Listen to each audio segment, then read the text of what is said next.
হুমায়ুন বাবু কি একটা মিটিং ডেকেছেন, তারপর সেখানে বলেছেন সব আলোচনা ফলপ্রসূ হয়েছে, এই ডেকেছি সব CPM, RSP, forward block, ISF ইত্যাদি ইত্যাদি মিম সবাইকে ডেকেছি, যে আসবে আসবে, না আসবে না আসবে, আসলে লড়াই হবে আর না আসলে তো ভয়ঙ্কর লড়াই হবে। ভয়ঙ্কর লড়াইয়ের গল্পটা আপাতত বান্ডিল করে রেখে দিক, ওতে মানুষের কোনো আগ্রহ নেই, আমাদের তো আগ্রহ নেই বটেই। এই জোটের আলটিমেটলি চেহারাটা কি দাঁড়াবে, এই জোটের মধ্যে সিপিএম বা আইএসএফ তারা থাকবে কিনা, এই সংশয়টা, এই প্রশ্নটা বড় হয়ে দাঁড়াচ্ছে। তার মধ্যে হুমায়ুন কবির স্পষ্ট ডেডলাইন ঘোষণা করে দিয়েছেন, কারা জোটে আসতে চান, কতগুলি আসনে তারা প্রতিদ্বন্দ্বিতা করতে চান, সেটা 20শে ফেব্রুয়ারির মধ্যে জানাতে হবে। কি বলছেন হুমায়ুন কবির, দেখব। আপনি কি যোগাযোগ করবেন তাদের সাথে? প্রেসিডেন্ট সৈয়দ আহমেদ কবিরকে আমি পাঠিয়েছিলাম, যে মিটিংটা পার্ক সার্কাসে হয়েছে আজকে বিকেল 4টে থেকে সন্ধ্যা 6:30 পর্যন্ত 2.5 ঘন্টা। সেই মিটিংয়ে যেমন মিম ছিল, মিমের রাজ্য সভাপতি ইমরান সোলাঙ্কি ছিল, এসে মানে এই আজাদ সমাজ পার্টির ইমতিয়াজ সাহেব ছিল, আরও ছোট ছোট কয়েকটি দল ছিল। সেখানে আমার দলের প্রতিনিধিকে আমি পাঠিয়েছিলাম, তার সাথে বিস্তারিত কথা হয়েছে।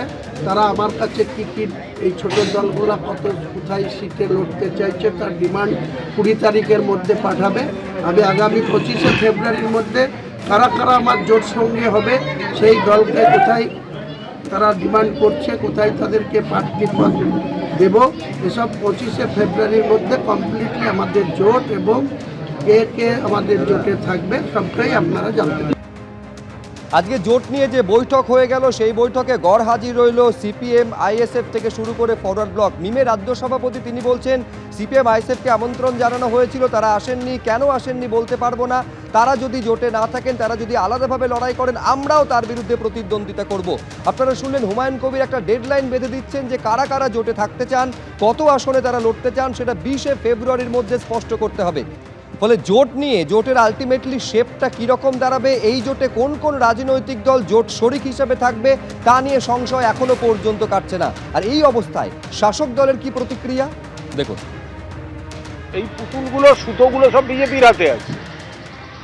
বিজেপি একদিকে নিজেরা উগ্র হিন্দু উগ্র হিন্দু উগ্র হিন্দু, আর কিছু লোককে নামায় উগ্র মুসলিম কথাবার্তা বলতে, যাতে কিছু মানুষকে বিভ্রান্ত করে ভোটটা অন্যদিকে ফেলানো যায়। কিন্তু সবাই জানেন বিজেপিকে হারাতে গেলে ভোট দিতে হবে তৃণমূলকে, আর তার বদলে কোনো বি টিম সি টিমকে ভোট দিলে ঘুরিয়ে সেটা বিজেপির লাভ। আবার আপনাদের বলবো, জোট নিয়ে আজকে বৈঠক হয়ে গেল কলকাতায়, কিন্তু সেই বৈঠকে গড় হাজির রইল সিপিএম, ফরওয়ার্ড ব্লক এবং আইএসএফ। কলকাতায় জোট বৈঠকে হুমায়ুন কবিরের দল, জনতা উন্নয়ন পার্টি, মিম সহ একাধিক দল। সিপিএম, ফরওয়ার্ড ব্লক, আইএসএফকে ডাকা হলেও আসেনি। আইএসএফের উচিত ছিল আসা, কিন্তু কেন নেই তা বলতে পারবো না। আইএসএফ সঙ্গে থাকলে জোট অবশ্যই হবে, কিন্তু আইএসএফ সিপিএম যদি আলাদা হয়ে লড়ে, তাদের বিরুদ্ধেও আমরা লড়ব, স্পষ্ট বার্তা দিচ্ছেন মিমের রাজ্য সভাপতি। অন্যদিকে জনতা উন্নয়ন পার্টির প্রধান হুমায়ুন কবির তিনি বলছেন ডেডলাইন বেঁধে দেওয়া হয়েছে 20শে ফেব্রুয়ারি, তার মধ্যে কারা কারা জোটসঙ্গী হবে, কত আসন চায় জানাতে হবে, আসন সমঝোতা চূড়ান্ত করে 25 তারিখের মধ্যে ঘোষণা করে দেওয়া হবে।